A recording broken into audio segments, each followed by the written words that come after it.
Здравейте, с настоящия урок ще ви представим приложението, ленти с инструменти, основни менюта и основни елементи и таблици, които ще ви бъдат от полза. Стартираме приложението.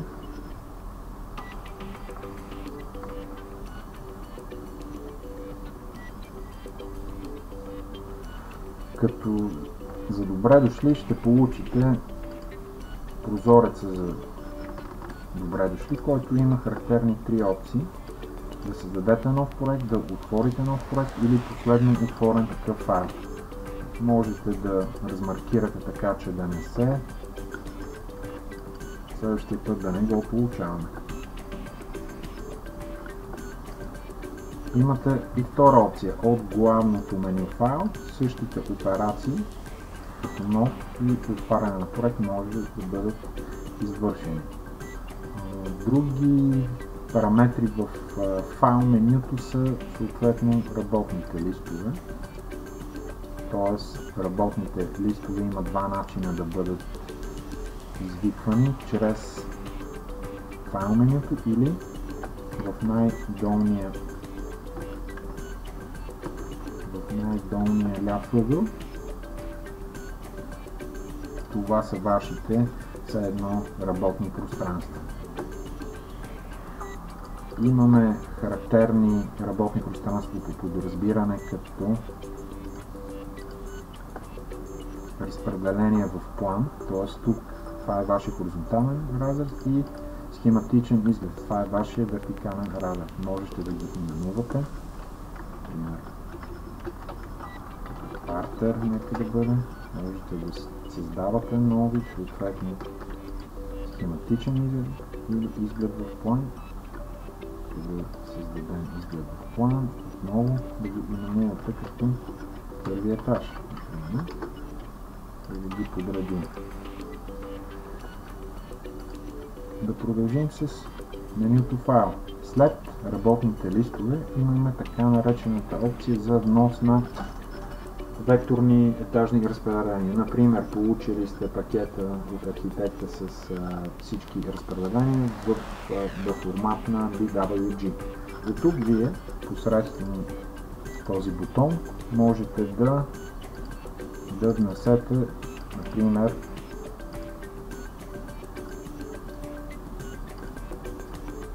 разпределение,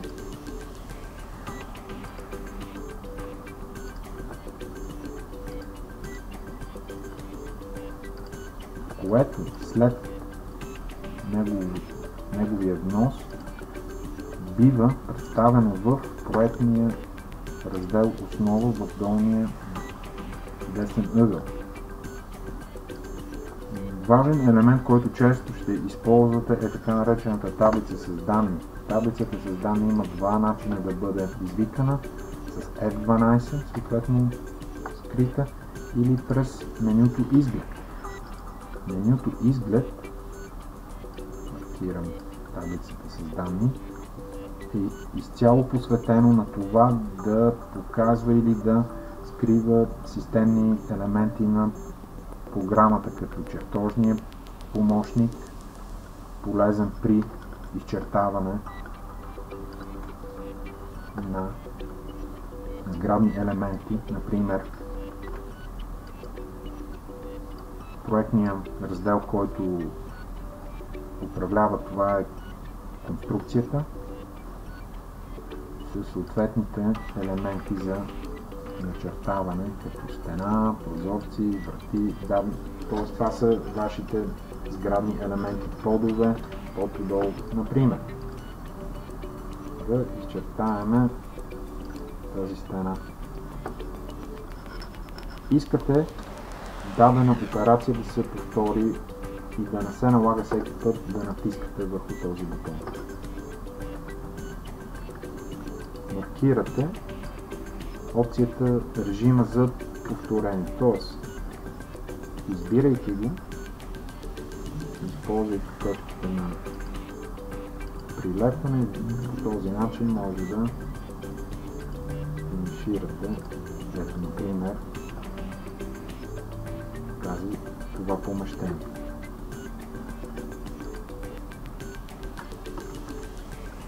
Останалите възможности в файл менюто са изчисленията с F10 функционален клавиш могат да бъдат или бързите изчисления. Бързите изчисления са тези, при които пропускате етапите на изчисляване. Например,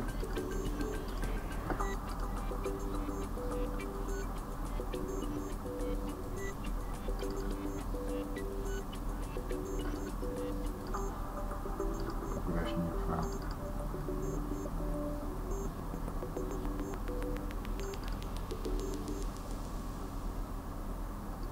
Натискайки F10,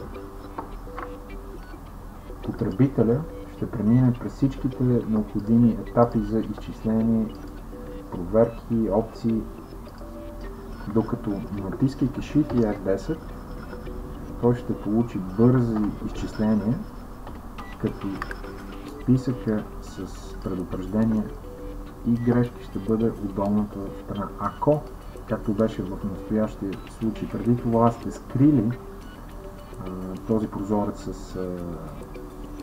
с грешки, предупреждения и съвети, с F8 вие можете да го извикате.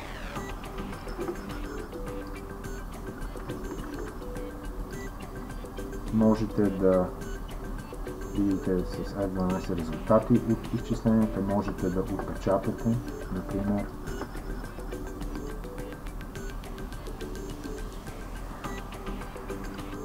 искате да отпечатате това етажно отстрани Ctrl+P.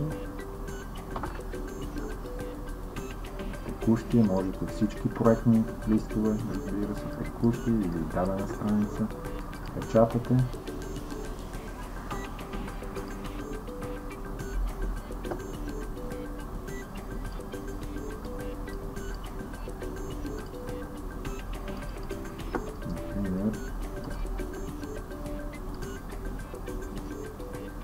Този начин получавате в вид на PDF вашето етажно разпределение. Последните опции от менюто са свързани с изход от програмата и износ на този чертеж. Тоест, вашето разпределение можете да, като в DWG и в даден вид формати, растерни, може да бъде изнесено посредством дадено да ги заредите тези ground lessons и съответно да го изнесете. Второто меню Редактирай е посветено на характерните операции от типа на копирай, постави, копирай и настрой, изтри, изрежи дадени елементи, както и върху това за избор на елементи. Мисля, че то е достатъчно популярно и е типово за повечето софтуерни приложения, така че да отделяме фокус върху него не би било толкова полезна задача. Следващото главно меню Елементи отново има част от характеристиките, за които са в други приложения, като изпрати отзад даден елемент, изпрати отпред, раздели клон, заключи, намери. По-скоро бих ви препоръчал последните 4 опции са доста полезни и те са свързани с автоматично вмъкване на радиатори по всички прозорци, например.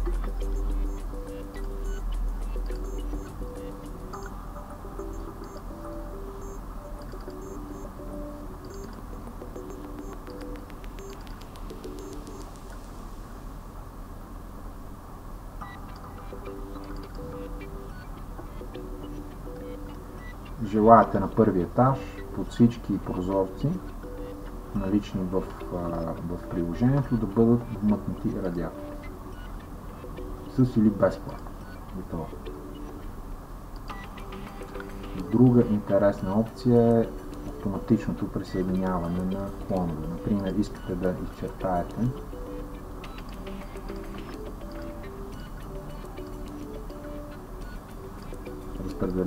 желаете да начертаете разпределителните клонове от дистанционна връзка до тези три елемента. Маркирайки го меню редактирай всички тези елементи и избирайки автоматично присъединени прибори, готово, автоматично ги присъединява. Същото е валидно и за подово отопление към всяко помещение. Как работи? Нека да отворим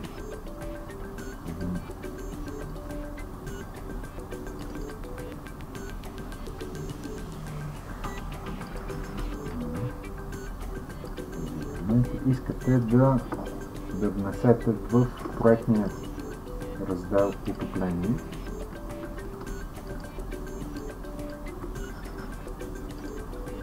подови отоплителни зони. Кликвайки върху този бутон, автоматично те биват приспособявани към даденото помещение. Преминаваме на менюто, свързани с модулите. Тоест, първата опция ви дава възможност да създавате свои собствени менюта, като например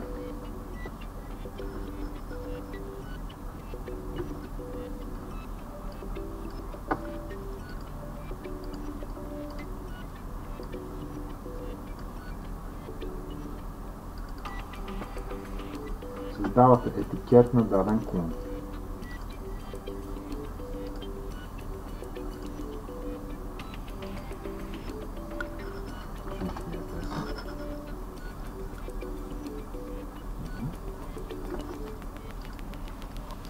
Селектирайки ги този етикет и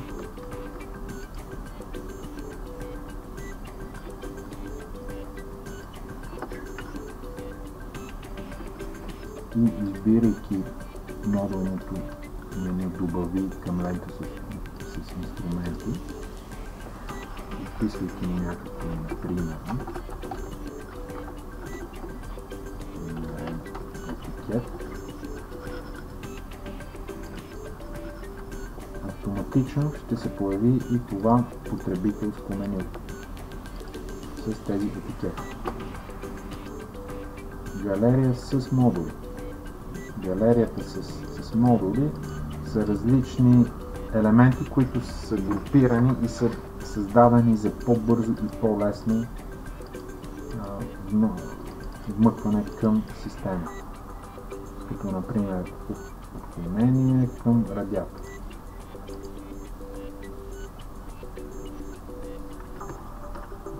Важно меню е свързано с данните за елементи, където можете да с Shift и F2 да проверите дадени връзки, да създадете сенки и проектни опции, меню опции с много важните опции, наречени проектни. Тоест с F7 ако ги извикате, тук можете да настроите, например, вашата проектна информация, номера на проекта, проектни данни, възложителя, проектанта, информация за файла. В данни за сградата може да изберете съответната метеорологична станция, например за сграда. В газ можете да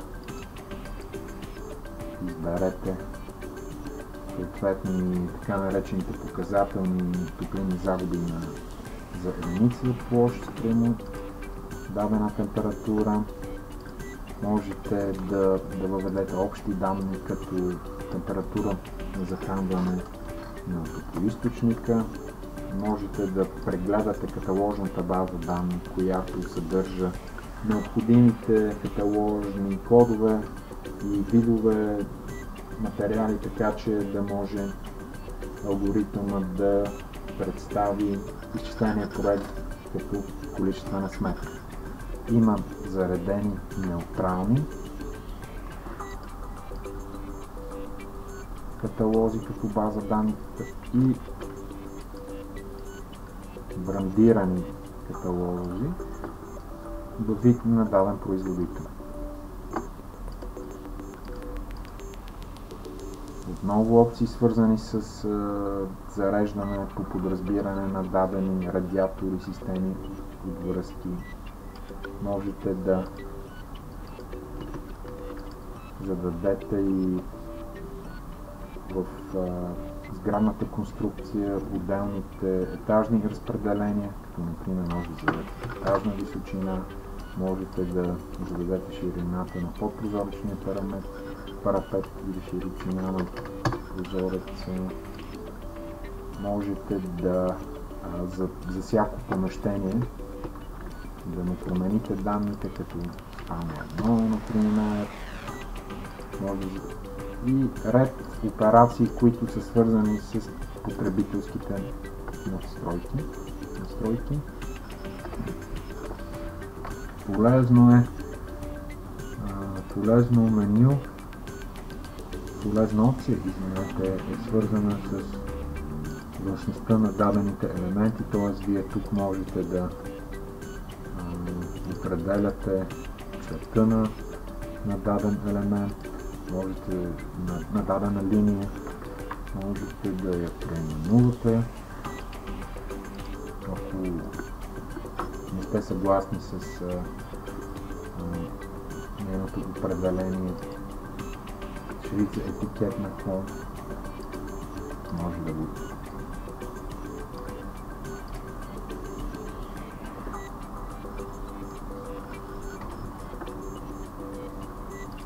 съответно етикета на всяко помещение може да бъде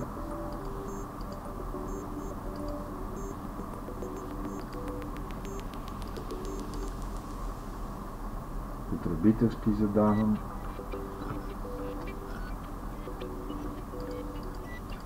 отново опции, свързани с външността на елемента и цветовото усещане за всеки един.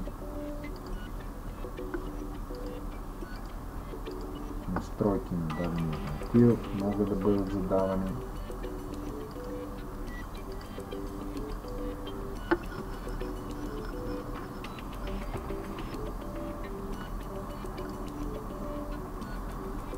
Интересна опция е конфигурирането на елементи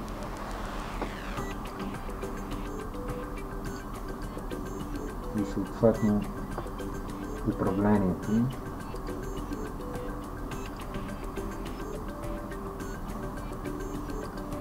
Например, искате във вашето контекстно меню да се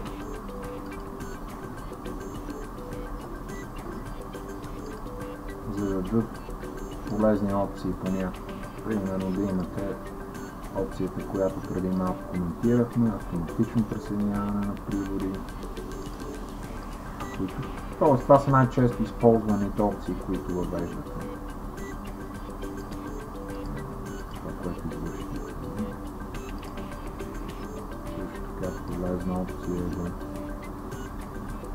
спиране нагоре. Тоест, натискайки дясното меню, контекстното меню с десен бутон, забелязахте тези три автоматични присъединителни опции, как бяха интегрирани към него. Менюто изглед отново е свързано с елементарни и познати на всеки един от вас характеристики, като много важно е това, че дава възможност да се пускат дадени опции като резултати от изчисленията. Можете да ги преместите, може да ги скривате. Това, което пропуснах да ви споменем е генерално за видовете проектни раздели и тяхната връзка с различни ленти с инструмент, отопление. Това е проектният раздел, където създавате системни елементи за вашата отоплителна система. Проектният раздел ВИК, той е свързан с Install System ВИК, т.е. той няма да бъде активен в този случай. Кръгове на лъчисто отопление. Това е мястото, където създавате вашите отоплителни кръгове. Например, ако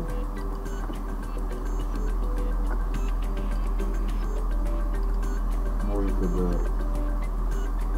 ги създавате.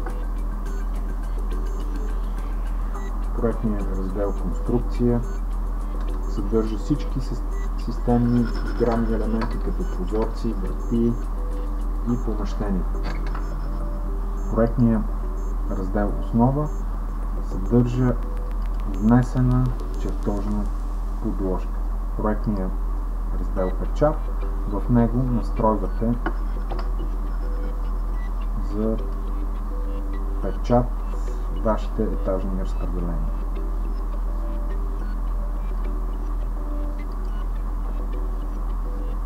Като всеки един от тези проектни раздели носи със себе си и своята си лента с инструменти.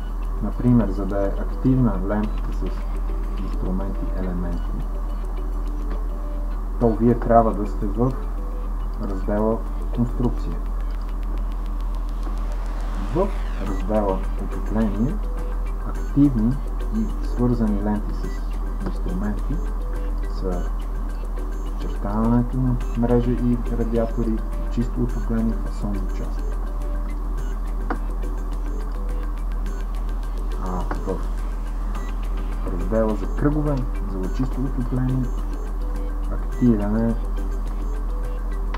лентата с инструменти за лъчисто отопление, която е променена и за изчертаване на отоплителните кръгове. Това е като за начало бърз преглед върху основните менюта, ленти с инструменти, важни системни елементи и таблици, които биха ускорили вашия процес на работа, и някои леки дребни съвети, как и примери от преди това създадени проекти. Благодаря ви за вниманието.